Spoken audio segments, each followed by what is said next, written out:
faster than a speeding bullet, more powerful than a locomotive, able to leap tall buildings at a single bound.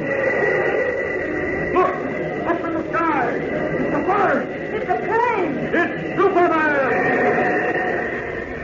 Yes, it's Superman, strange visitor from another world who came to Earth with powers and abilities far beyond those of mortal men.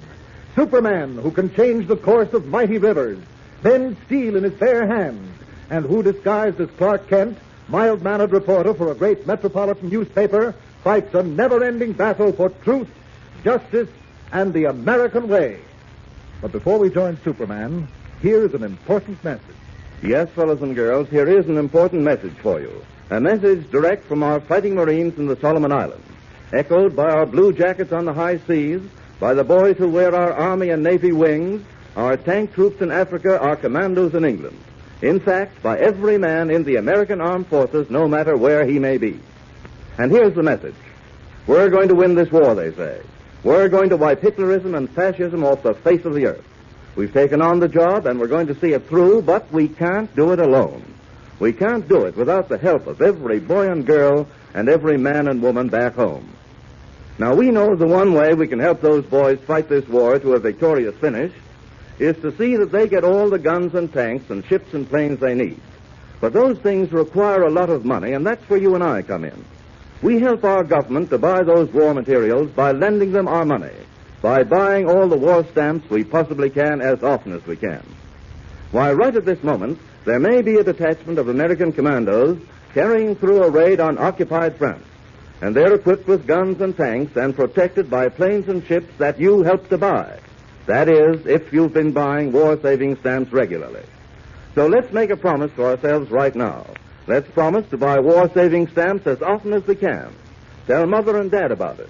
See if you can't get them to give you a dime a day for a war stamp, or even a dime every other day. Because remember that every dime is important, because 10 cents will buy 5 .45 caliber bullets. 5 dimes will buy enough fuel oil to take an American destroyer 1 full mile closer to its objective. And a dime a day from all the fellows and girls in the United States will buy enough fast pursuit planes to blast Hitler's Luftwaffe out of the sky. So do your share to help win this war. Every time that you've got a dime, buy a war-saving stamp.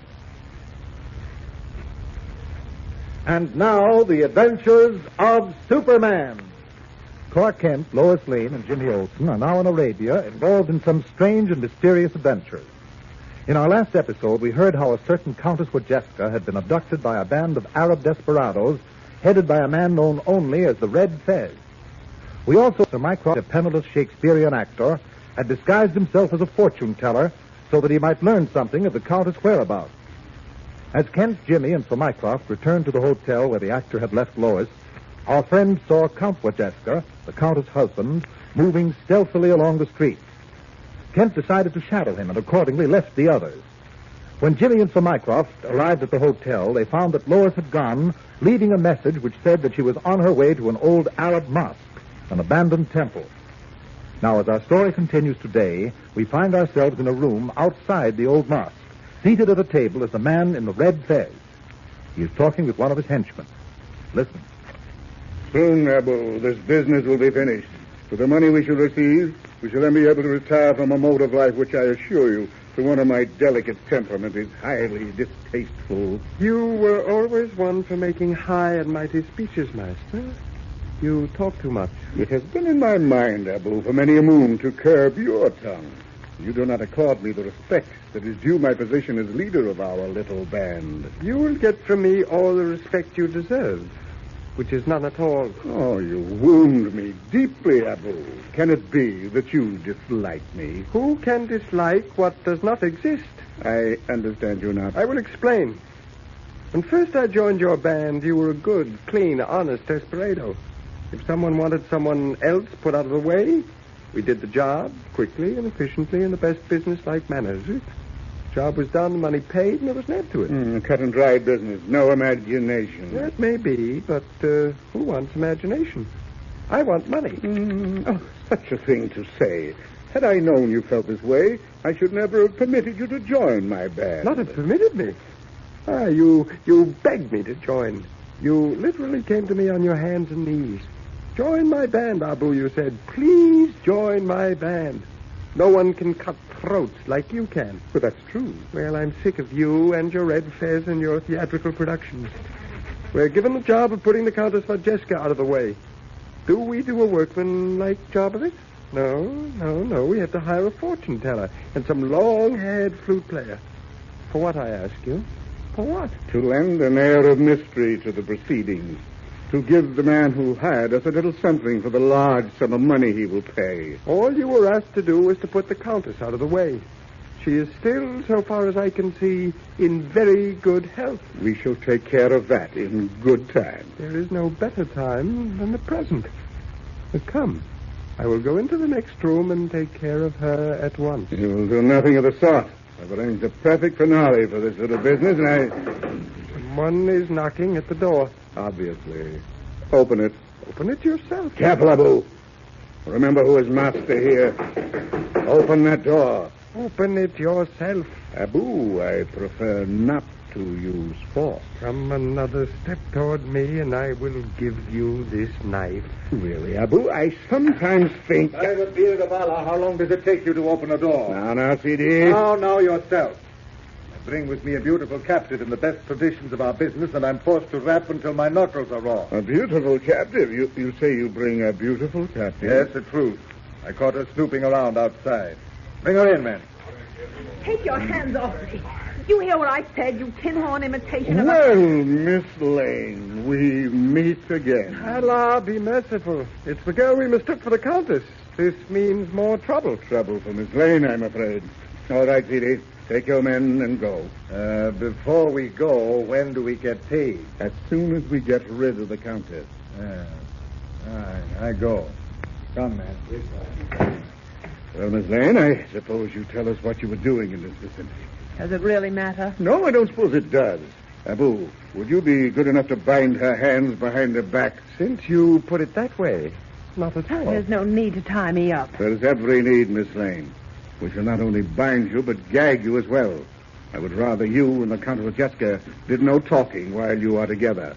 You mean I'm to be placed in the same room with the Countess? Of necessity. It is the only room left beside this one, since the mosque was practically torn down, stone by stone, by that amazing individual in the red cape. And the Countess is still alive. Yes, worse luck. We could have put her out of the way long ago. Now, hold still while I make these knots secure.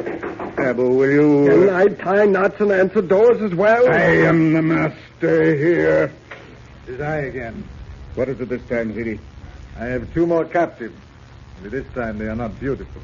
2 more? So, one looks like a fortune teller, but talks like an Englishman until I gagged him. The other is a boy. He did not talk so much, but I gagged him anyway. Jimmy, it must be Jimmy and Sir Mycroft. Bring them in. With pleasure. Bring them in, men. Jimmy! Sir Mycroft, why did you follow me here? I should never have left that message. They cannot answer you, I'm afraid, since they are well gagged, and we had best leave them that way. That is right. There's too much talk around here as it is. With this, I agree. Too much talk and too little action. Already all of Mecca is beginning to descend upon us here. I say, let's stop talking and do our job. Let us put the Countess and the rest of these people out of the way. No, let us not be rash. We must wait until our employer arrives. I've arranged a finale, the like of which... Buck's on you and your finales. Was it in our agreement with our employer that we were to stage an entertainment for him as well? No. No, get rid of the Countess is what he said, and get rid of the Countess is what we should do. No more, no less. Wait a minute. You mean that you were hired to do this job? You didn't kidnap the Countess to hold her for ransom? Of course not, my child. You see... Enough of this, master. Yes, Abu. Henceforth, you are no longer the master. What? I hereby call upon the members of this band to join me in rising up against you. If anything is to be done, it must be done now. Let us get rid of the Countess and these others at once. We must wait until... We wait for nothing. CD, you others, are you with me? Excellent. Stand back, master. We now take matters into our own hands. You will regret this. You will regret it more than us if you do not hold your tongue. Siddy, bring the Countess in here. At once. You mean that you're going to kill us? All of it? I regret, but that is exactly what I mean. You can't do that. You can't. You hear? You can't. Manelli, gag her. Stop it. I'm an American citizen. Oh. Here's the counters, Abu. Good. Now then, place them all against the wall. The Countess, Miss Lane, the boy, the old man. We shall make short work of them. Hark, listen. The temple bells strike the hour of midnight. Even the time is right. As the Arab desperados prepare to put an end to Lois, Jimmy, the Countess, and Sir Mycroft, Clark Kent is shadowing Count Francesca through the narrow, windy streets of Mecca. Suddenly, Kent stops short, steps into a doorway, and in a moment emerges in the blue and red costume of Superman. Now we'll take care of that, Count. Who are you? Let go of me. Not until we have a little talk, Count Francesca. How do you know my name? Who are you? Never mind that. What are you doing sneaking along this street? What business is it of yours? I'm going to make it my business. To begin with, where is your wife? Stand back or I'll blow you to pieces. With that little toy pistol, don't make me laugh. Stand back, I said. Stand back. Now, I'll relieve you of that ugly weapon. Here, what? Give me back that gun. No, you might hurt yourself. Guns are dangerous things. Now, suppose you tell me what you're up to. Let me go. You're killing me. Not quite yet, but I will, unless you start explaining a few things in a hurry. Stop. I will tell you anything you want to know. Talk fast. Who kidnapped your wife? Where is she? Who's holding her for ransom? Nobody is holding her for ransom. She was kidnapped because I wanted her put out of the way. Why? I have been dependent on her for as long as I can remember for any money I ever had. To make more money, I tried gambling. Lost heavily. I have many debts which must be paid or I shall go to jail.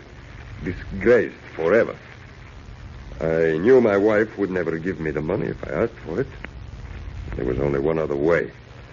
Her money, all of it, comes to me when she dies. And so I hired this band. Why, you... Please don't hit me again. Where's the Countess now? Quick, where is she? There is an old and abandoned mosque on the edge of the town. Yes, I know it. Is that where she is? Yes. That is the headquarters of the Arab band. Thanks for the information. And now, just so you won't see more than is good for you... Now then, I've got to get to that mosque, and fast. Up, and away!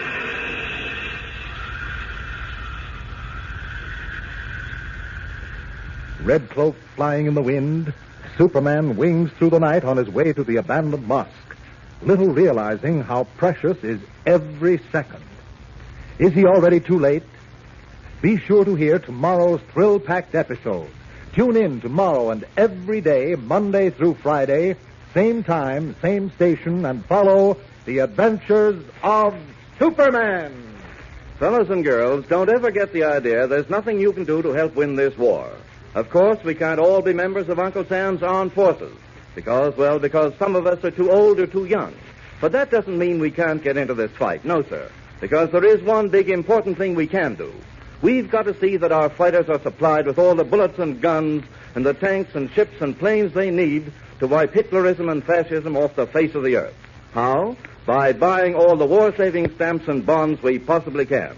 Because every time we buy a war-saving stamp or bond, we lend our government money with which to finance the fight.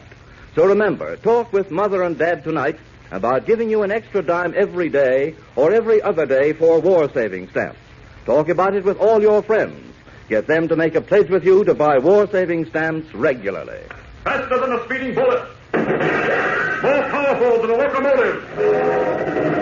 Able to leap tall buildings in a single bound. Look! Up in the sky! It's a bird! It's a plane! It's Superman!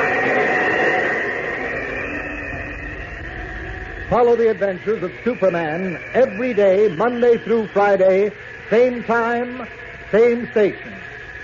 Superman is a copyrighted feature appearing in Action Comics magazine. This is Mutual.